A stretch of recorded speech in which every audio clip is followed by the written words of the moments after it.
You might have seen a video doing the rounds of a grey robot that looks ultra lifelike. Is it real? Is it fake? Well, at CES 2022, Ameca the robot was on show, and let me tell you, the experience of interviewing this robot was very uncanny. So Morgan, tell me, you've got Ameca there next to you. This is a very lifelike robot. Why would you design a robot that looks so human? Yeah, well, the main use case for a humanoid robot right now is for entertainment, is for communication, and is for interaction with other people. Ameca is the pinnacle of what we can do, but it's still not exactly like a human.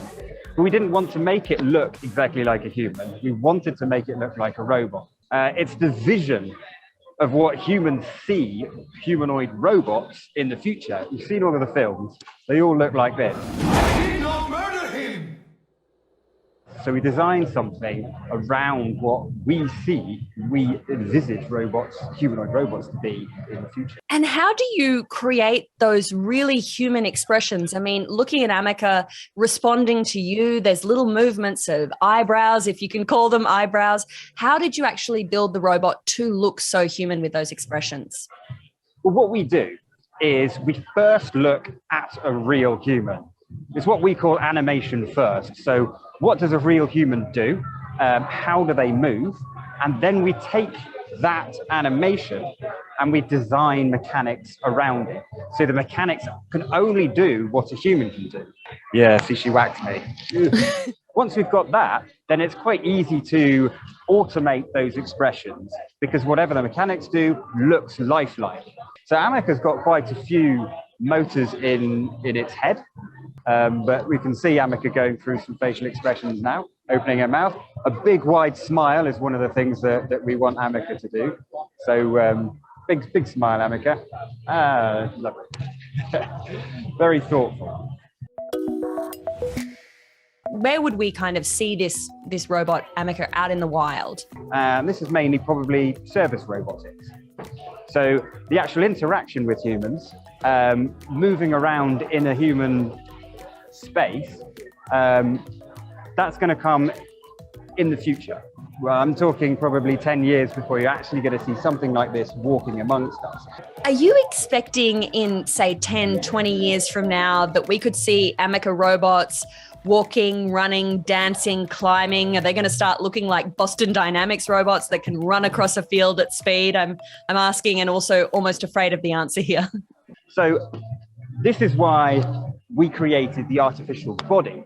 And the artificial body is a human-like form that everyone can relate to and everyone can interact with without having to look through a user manual.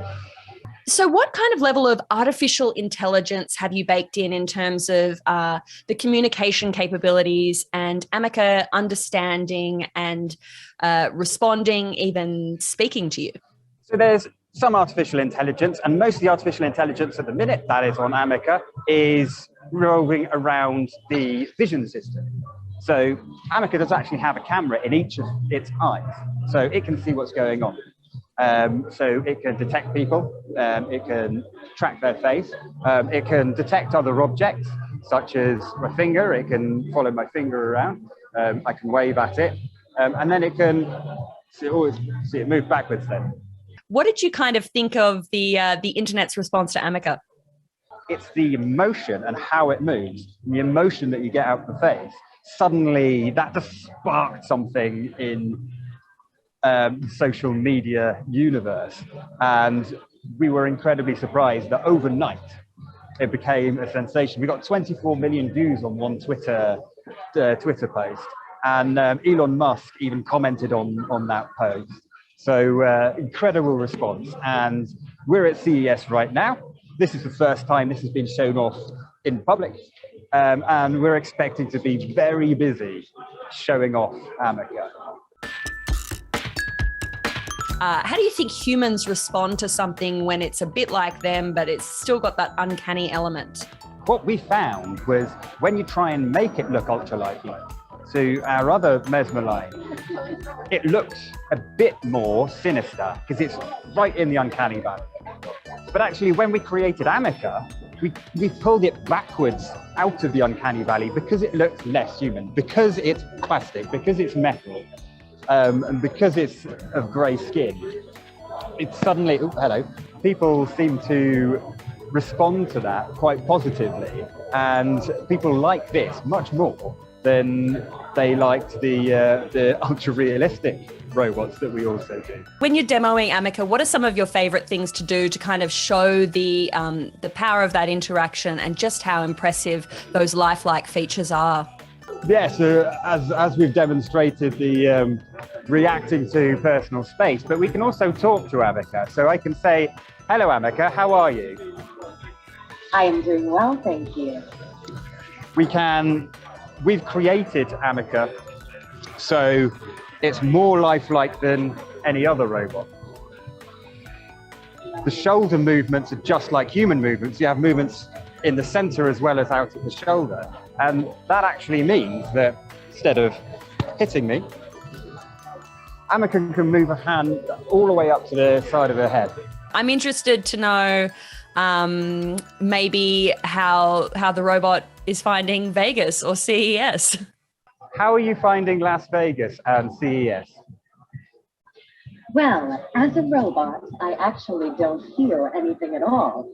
But if I did feel, I would feel happy to be here. Do you see a robot like this becoming an accepted part of our lives? Do you see it maybe being something I might ask a question of at the airport, or would I have an Ameca robot in my home helping me out? So most of the use cases for this will be the interaction. So yes, in the airport, that's a great use case because you can either have many humans, or you can have many humans and many robots, and you can have that interaction in the same way. Having it in your home is probably not something that's going to happen in the near future. A robot like this can do many tasks, just like a human, but there are other robots that you can get that will do those tasks a lot better because they're designed for the job and a lot cheaper, and you can get them today. So why would you buy a humanoid robot that will probably cost more than your house? Maybe in the future, maybe in 50 years time. But I'm going to say right now, I don't think you'll have one of these in your home in the next decade. What does it feel like to work on something that's had such a huge response and to be at that bleeding edge of robotics? Is it something you tell your mates down in the pub that you're working on a robot that could one day be the future of society in robotics? It's a fantastic thing to do. It's a fantastic technology to be a part of developing. And I hope over the next 10 years we can continue innovating and continue to spark people's imagination and continue with this social media sensation, so everyone actually then knows who Ameca is. Thank you for the interview. Anytime. All right, tell me what you think about Ameca the robot. Totally freaked out, or is it really, really cool? Let me know in the comments below. And while you're here, make sure you subscribe. We have plenty more weird and wonderful tech just like this. Well, maybe not just like this. You're walking, and you don't always realize it, but you're always falling. With each step, you fall forward slightly, and then catch yourself from falling. Over and over, you're falling, and then catching yourself from falling. And this is how you can be walking and falling at the same time.